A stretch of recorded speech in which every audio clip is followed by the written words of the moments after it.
My name, Jose Jimenez. Hi, my name is Tom Whitelaw.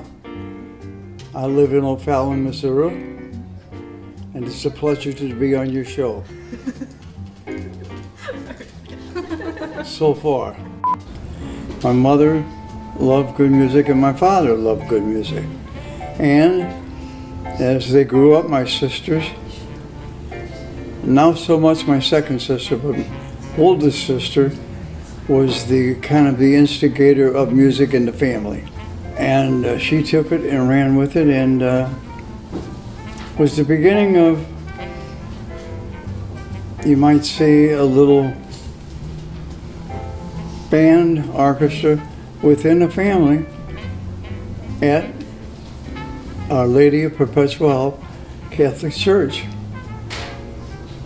And I thank her every day because she was the one that made it all possible for me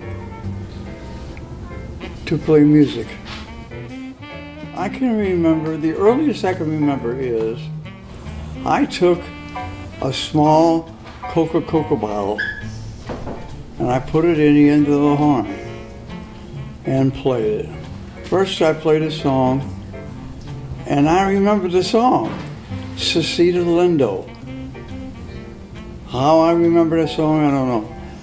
But I remember the song, and I remember it was a Latin American song, and I was able to play it in a style, just American style, and then Latin American style.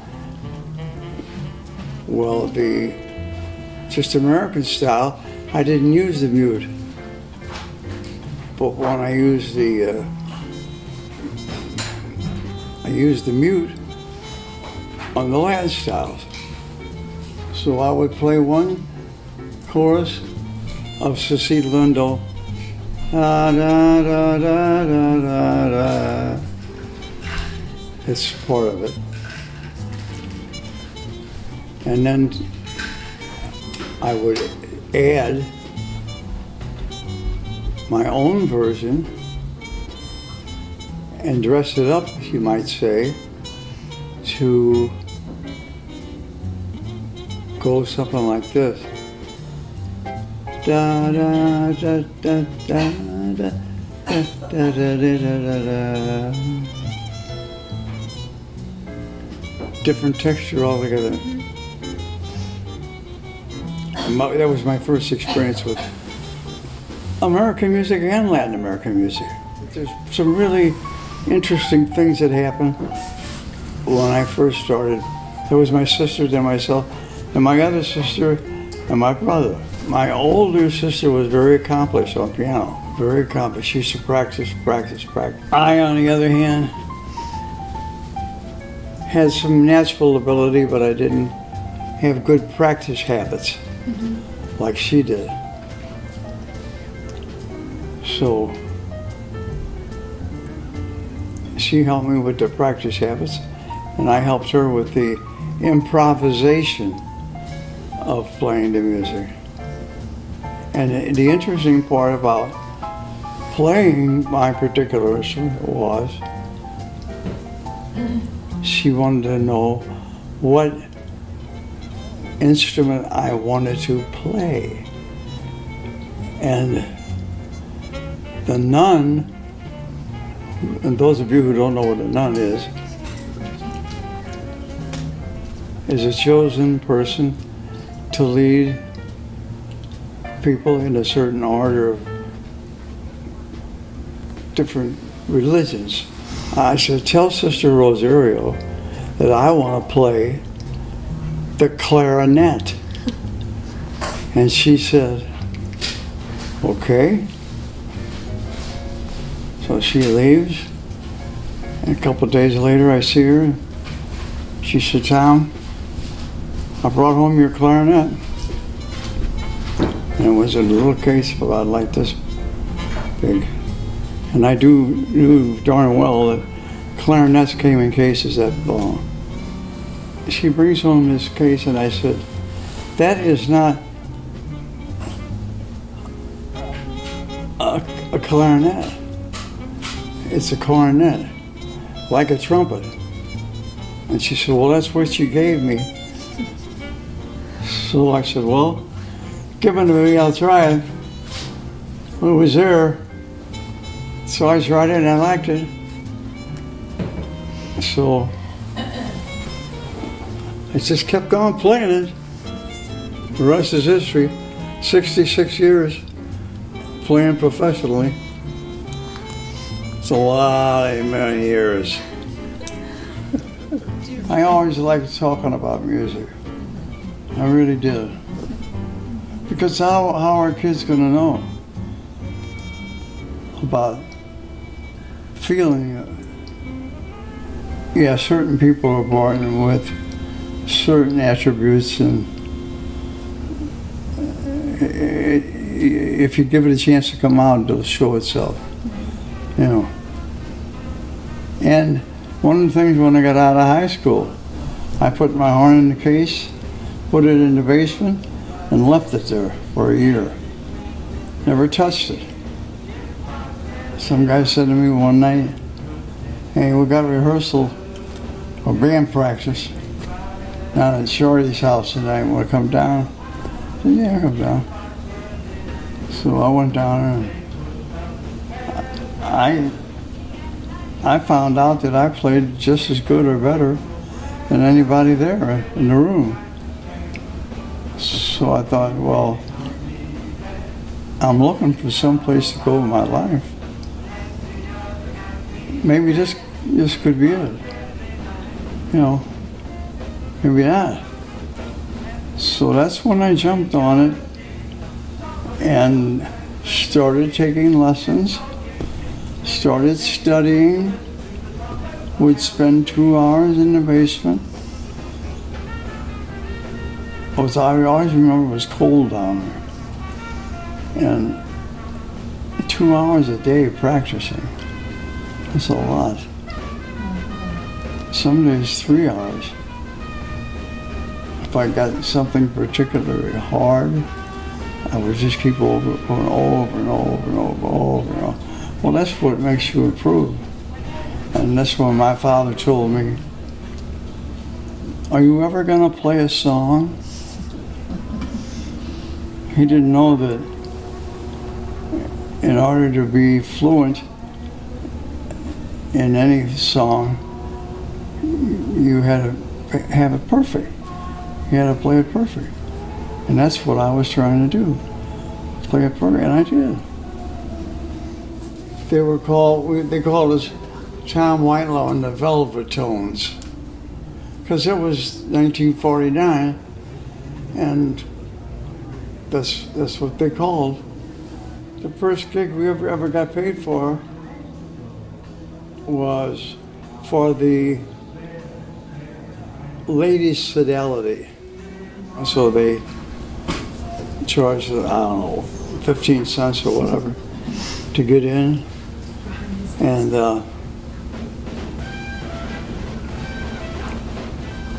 that was the first paying job. And my sister was playing piano, and I was playing trumpet. And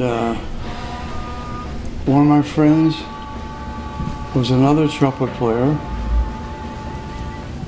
and then we had a drummer, just 4 pieces. And we knew 3 tunes.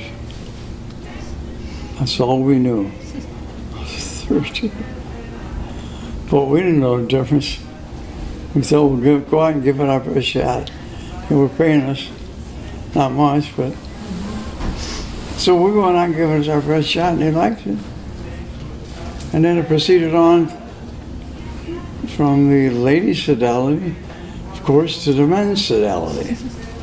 And they had a dance. And they started to get a little bigger. So we said, well, we'll enlarge the band a little bit. So we added another saxophone player, one saxophone player. He was the first one. And then we had piano, drums, trumpet, tenor saxophone player. Then we added alto saxophone player. And it just kept perpetuating up until, it's funny because I didn't expect it to get this big, but it grew to 6, and then the first thing you know, we had to buy some arrangements which were already written by some guy in New York, and rather than try to do it yourself, it's much easier to go down the Hunlet on Broadway and buy them, and they were $2.98. And so we remember how much they cost. Because we used to say, all right, everybody up with $2. We'd go down and buy a couple of arrangements. And then we moved up to the YMCA. We got a gig with the YMCA. Wow. Couldn't believe we were playing for the YMCA. That was a step up. So we did a couple of YMCA, and we upped our price to $4 on a Thursday night at the YMCA. So they didn't have to rent any place. So they made money, we made money, and both turned out fine. And then it just kept getting bigger and bigger. My sister said to me, "You sure you want to get bigger?" God, but we had like 10. And then when you reach a certain stage, you have to get different arrangements. So, and they cost more money. So they cost about $14. So we bought a couple of those, and the guy that wrote those, his name was, I'll never forget, Johnny Warrington. He wrote the arrangements, and he was out of New York. And my sister told me, I think it's time that you got a different piano player. And I said, being a nice guy, why do you say that, Jane? And she said, well, I can see the band is progressing, and there's some guys in this band who can really play. So I don't want to hold you back. So I said, well, you're not going to hold us back. I said, yes, you are. I can tell because you can't play without music. She needed that notes to play. Whereas a lot of the other guys, they could just improvise and just wing it, and away they go, you know. The most opportunistic place that we played was well known. It was a Club Imperial. Yeah, Club Imperial. They called it.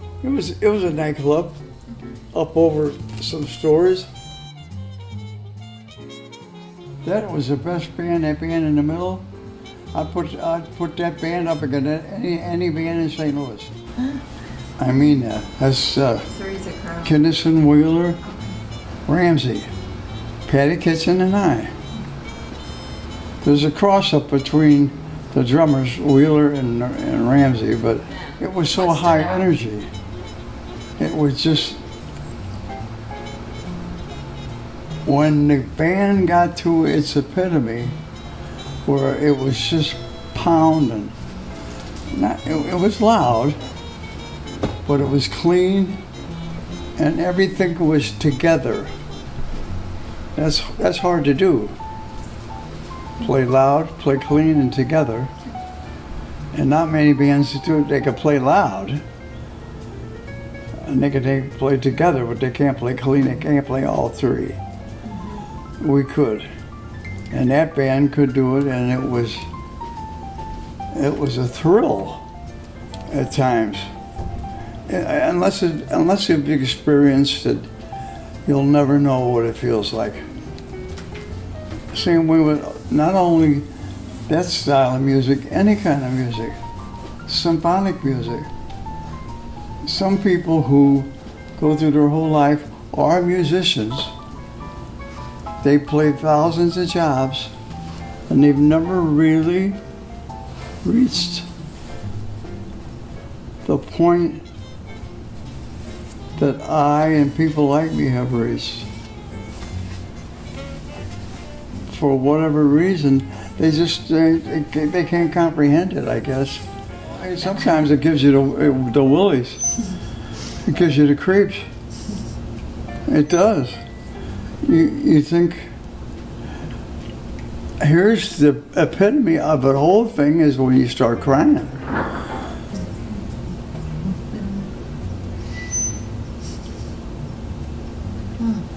Anybody cried because the music was so pretty? Yeah. Just because the music was so pretty? You're fortunate, because a lot of people have never done that. If you're one of the few that did, I shouldn't say few, but if you're one of the people who have, you're very fortunate. The beauty of it, the simple beauty of it, and not only almost any style of music done properly can have that kind of an effect on you.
Oh, Bob Goddard wrote an article about the band in the paper. Bob Goddard was a great writer. Who could you compare him to now? There's not many guys left that write like that.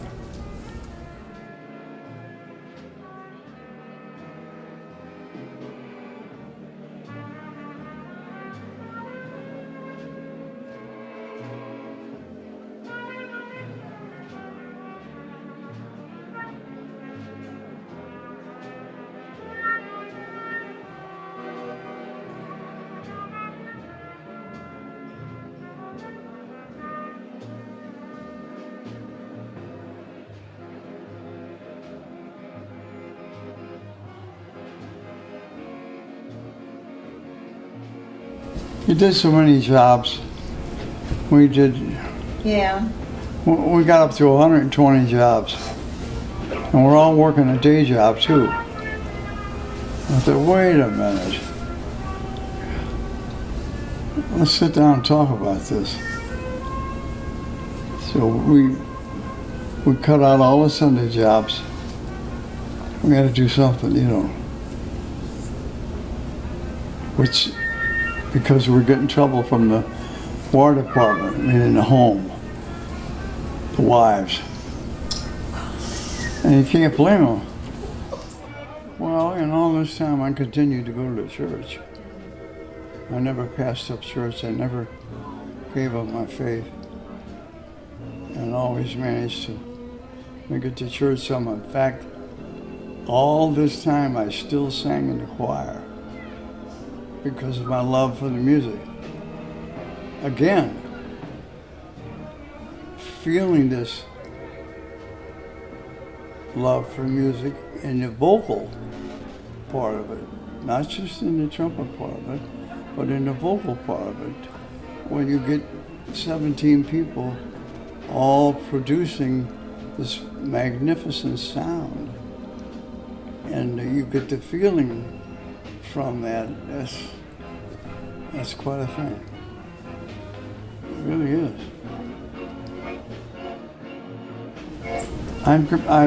I saw Grandma at a dance. Yeah. See, in those days, every Friday night there was a Teen Town dance. Yeah. That's what they call it, a Teen Town dance.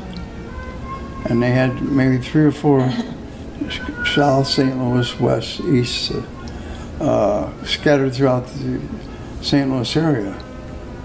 And we were always playing one of them, you know, because we were popular, you know. But a good friend of mine was a friend of hers. Yeah. And I had my eye on her. And it was a big night of the week on a Friday night. Going to dance Friday? Yeah, of course. And that's where I met. Yeah. Rose Buddy Right. was the girl's name. She's since died. I said, Rose, who's that Italian girl? I said, you know her? She said, yeah.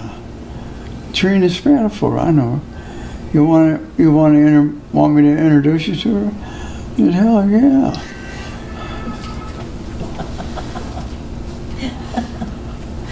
So, needless to know, she was dying to see me too. What are you laughing at? I think. No, it took a while to get me to win her over, but I was determined. Yeah. Okay. Because let's face it, being the leader of a band had its good points. The girls wanted to dance with the leader, and who didn't have time to dance anyhow. No. That's how I met Trina. That's how I married her. 6 kids later, 17 grandkids. God only knows how many great grandkids. Right. And not a regret in the world. That's the best part. Not many couples can say that. That's right. That's right. Right, Trina? That's right. What did Grandpa Spadafora think of Grandma, his daughter, dating a musician? No. No. He didn't want him dating a musician. You kidding? He didn't want him dating a musician, and he didn't want her dating other than a dago.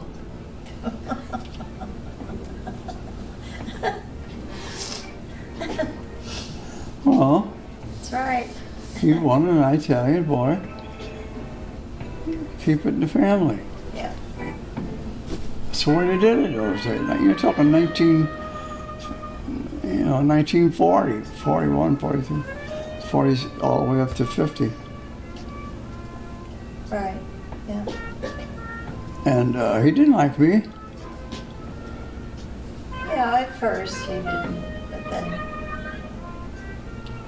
What? he warmed up to you. Well, he did later on. In fact, truth be known, I was his favorite grandson. I could tell. Son-in-law. Huh? Son-in-law. You were the favorite son-in-law. Yeah, I was his favorite son-in-law. Oh yeah, he wouldn't talk to me.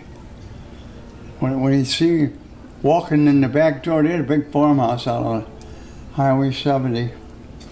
Well, Lindbergh it was then. Yeah. 75 acres, which was a lot of ground in those days. And so, man, this guy must have some money.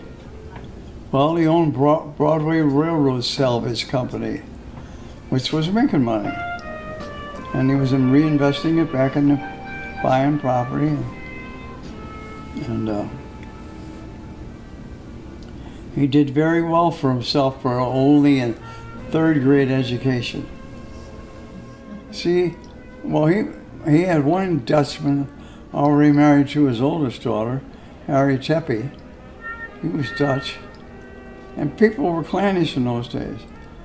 If you came from Italy, you were looking for somebody from Italy, naturally. What part of Europe you're from, yeah.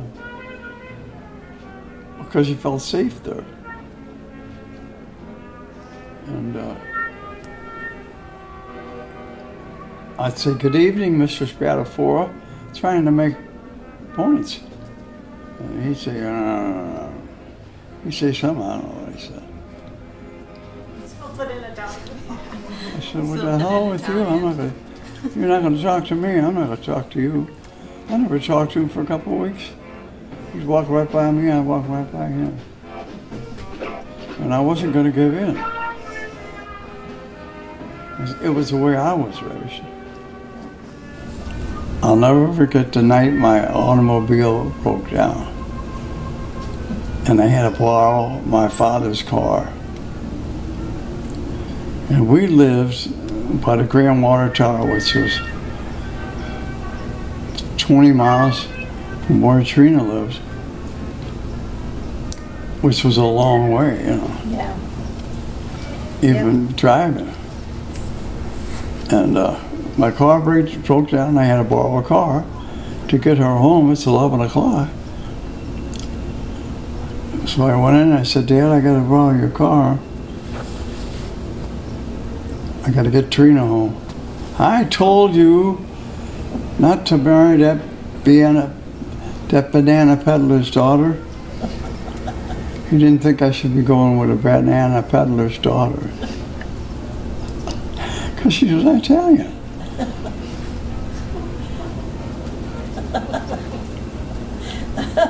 What are you laughing at? Oh my gosh.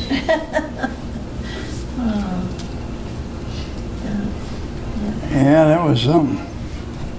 I was up there one day on Dunn Road playing in a joint, and in comes your father and your mother, Pudgy and Ann, and another couple. So I thought, well, I'm going to be gracious to my father-in-law and play the theme from The Godfather. Well, I thought everybody knows the theme from The Godfather, especially if you're Italian. Godfather. You didn't know what it was.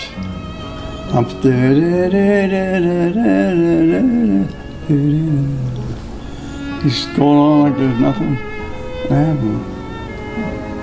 So I just played it.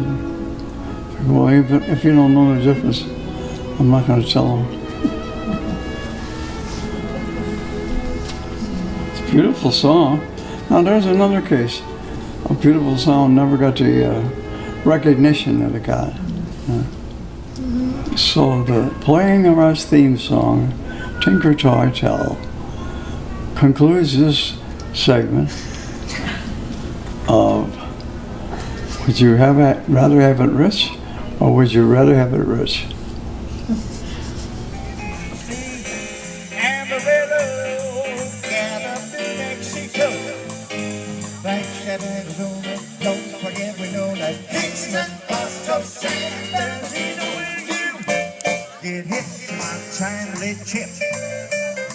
Well, you make that California trip.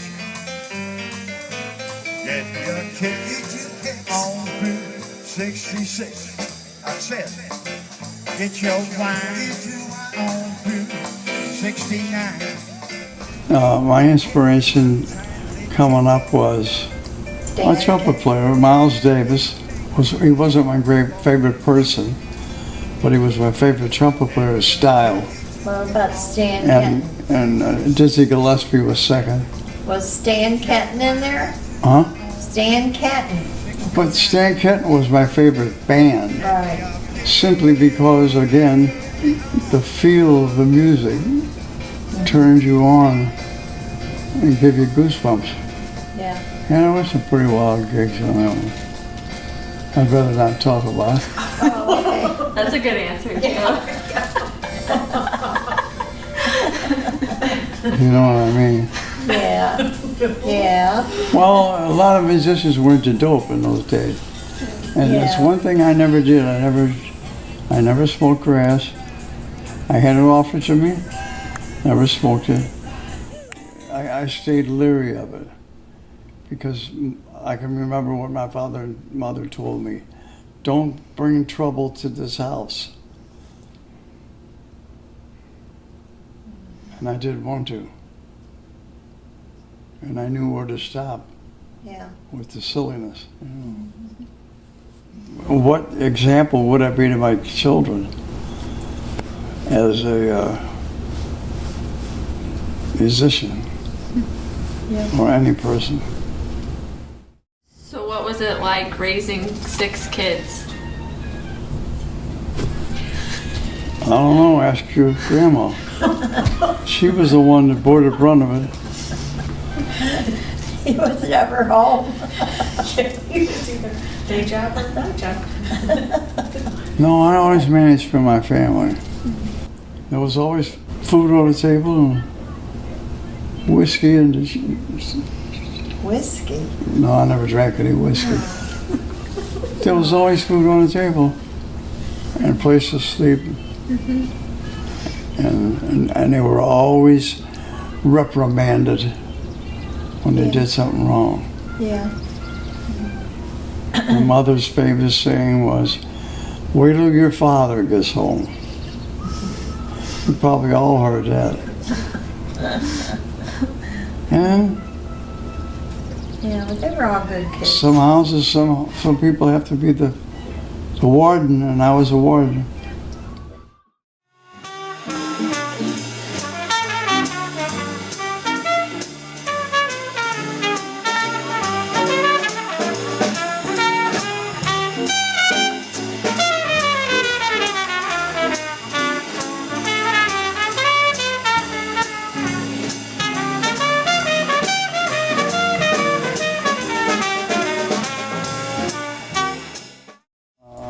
There were bands that I played with were like I worked with Bob Hope Right. and we went down to Columbia, Missouri. They needed 2 trumpet players because they had a big band down there at Hearn Center. This was when they opened Hearn Center, the first Hearn Center. And they brought in as the headliners, Bob Hope was the headliner, and Vic Damone was the opener. They had a local band, but not quite. They had a local band, but they had a decent band up to the 2 last trumpet players.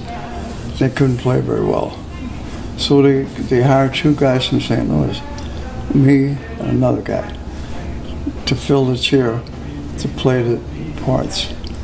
And when we got down there that morning at 10 o'clock for rehearsal, I told the guy with me, the other trumpet player, I said, this band sucks. And because it was terrible. The rhythm section, the bass, drums, and piano, nobody had it together. So I said, we're going to fall flat on our face. The guy said, well, what can we do? I said, just do the best we can, I guess. So Victor Moen was a great singer in those days. Nobody probably ever heard of Victor Moen. He was one of the best singers of his time. And he came in about 11:45, and he's got his drummer, his piano player, his bass player, and his guitar player to augment the band that was there. Well, we had a rehearsal with the songs that he was going to do on his show, and when that band started playing with the new rhythm section, the better rhythm section, the whole band went like this. He just reached up and played, and it was such a wonderful feeling that people could do that, and they made the other people play. So the show was a success because of these 4 musicians. And I'll never forget the look on the piano player's on his face. The first song we played, he looked at the guys in the band. He went, "Oh boy, we got problems." You know? But they made it. They made it well. And of course, Bob Hope saved the day with his jokes. He said, I could remember a rehearsal. This afternoon, he said, we're out in the parking lot, and all the guys were over there smoking. I could see a couple of these guys, and they were passing the same cigarette. They were all smoking the same cigarette. And I thought, what are they doing? Oh, I don't know, they call them roaches. He said, they pass the same cigarette. I remember one night I used to show you my love of music. We used to play in minstrels. I'd play any place they'd have me. And I said, you need a trumpet for the minstrel? Yeah, you want to play in the minstrel? I said, yeah. It's okay. They banned them in the 50s, I guess. And I can still remember they were still going when I was around. And they said, what song do you want to play? There was a song that Barry Manifold had on the top 10. I mean, that was something to reach the top 10, you know. Oh, my papa, to me was so wonderful. Oh, my papa, to hear me was so grand. That was the song. Well, I can still remember my father out in the audience crying. Crying. That's something, I mean, that's real life, you know.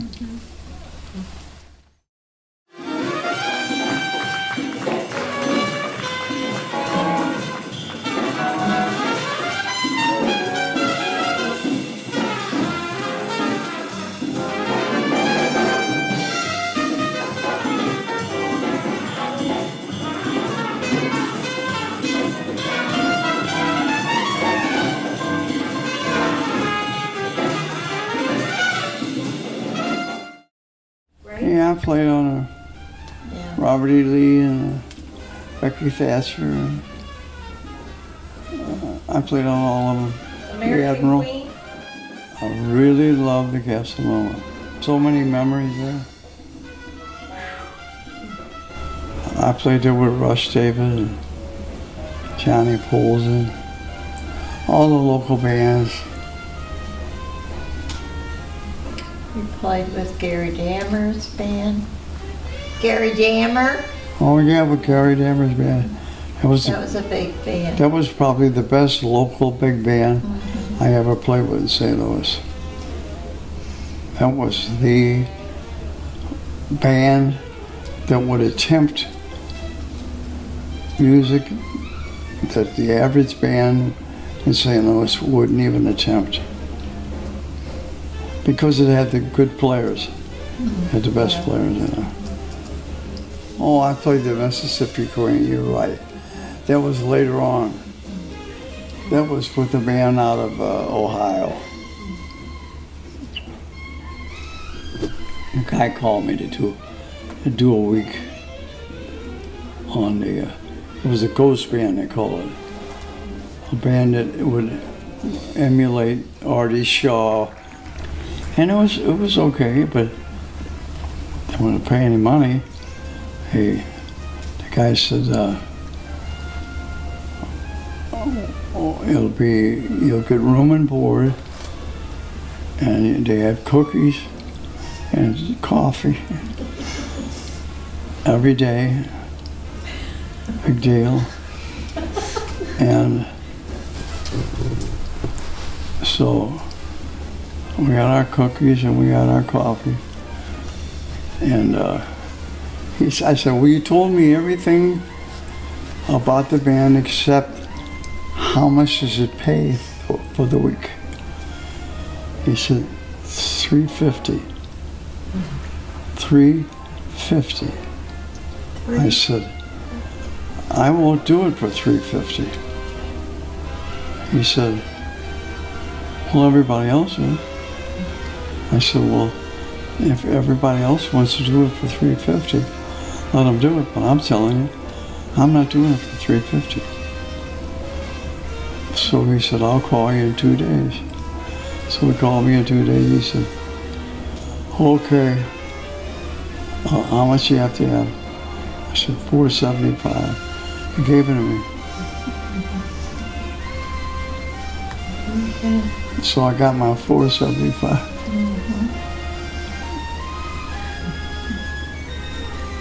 I don't know whether the other guys in the band do it or not. I didn't care.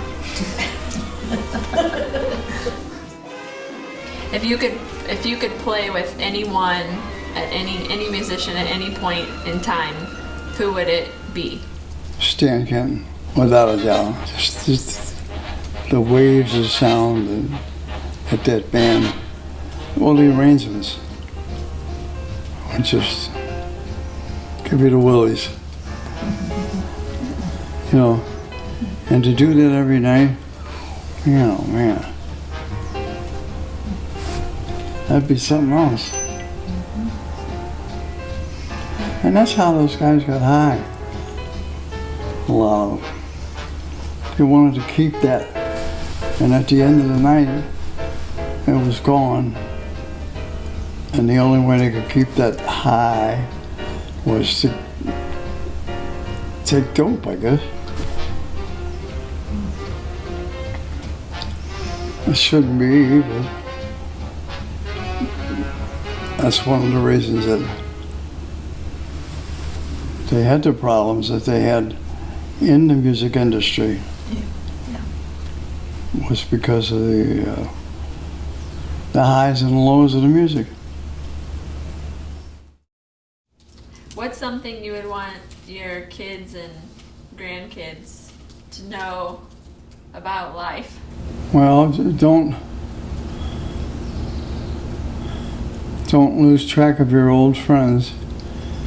Keep your old friends before you make sure you make new friends.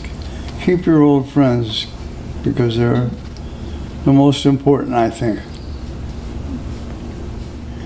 And when you tell your sister what instrument you're going to play, be sure you tell her the right one. Because I would have been a clarinet player. And maybe a pretty good one. But it turned out okay. And I liked the trumpet and was probably in jazz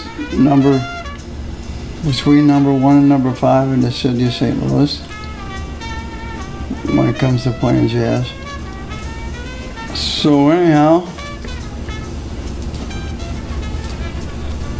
that's the story of my life.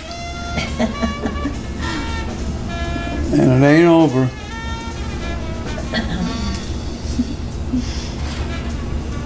It ain't over. That's a good title.